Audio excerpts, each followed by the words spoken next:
ବାରତା ଆସିଛି ଆଜି। ଶୁଣ ଭାଇ ଏ ଭଉଣୀ, ନିରାଶାରେ ଅଛ କି ଆଜି? ଏବେ ଶୁଣ ଏ ବାଣୀ, ଶୁଭ ବାରତା ଆସିଛି ଆଜି।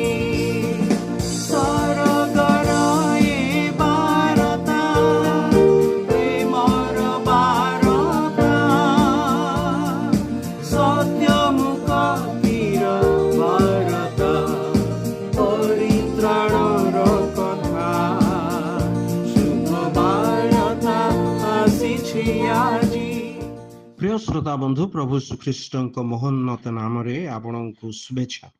पवित्र बाइबल जौन लिखित सुसमाचार 21 अध्याय 13 पदरे आम यहपरि पाठ करूँ।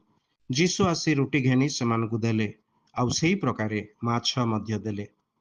प्रभु श्रीख्रीष्ट पुनरुत्थान पर शिष्य मैंने माछ धरिबा को जाई रात्रि सारा परिश्रम करी मध्य किछि पाइले नाही। से माने अत्यंत श्रांत क्लांत होइथिले। जेतेबेले से माने कूल को आसिले, सेतेबेले जीशु आसी रोटी घेनी से देले, आउ सही प्रकारे माछ मध्य देले। पापर जंजाल हेतु मनीष ए जगत रे श्रांत क्लांत ओ अस्थिर अटे। ताहाकु शांति और विश्राम देवा निमंते ए जगत रे केही नाहंती। मात्र प्रभु श्रीख्रीष्ट क्रूसरे आपणा रक्त झराई पापी मनुष्यर प्रायश्चित स्वरूप होई अछंती।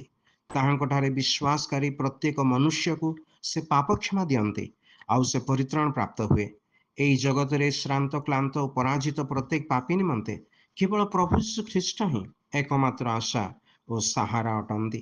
से ताहार आत्मिक आवश्यकता को पूर्ण करती, पुणी ताहाकु पापर बोझरु विश्राम दियंती।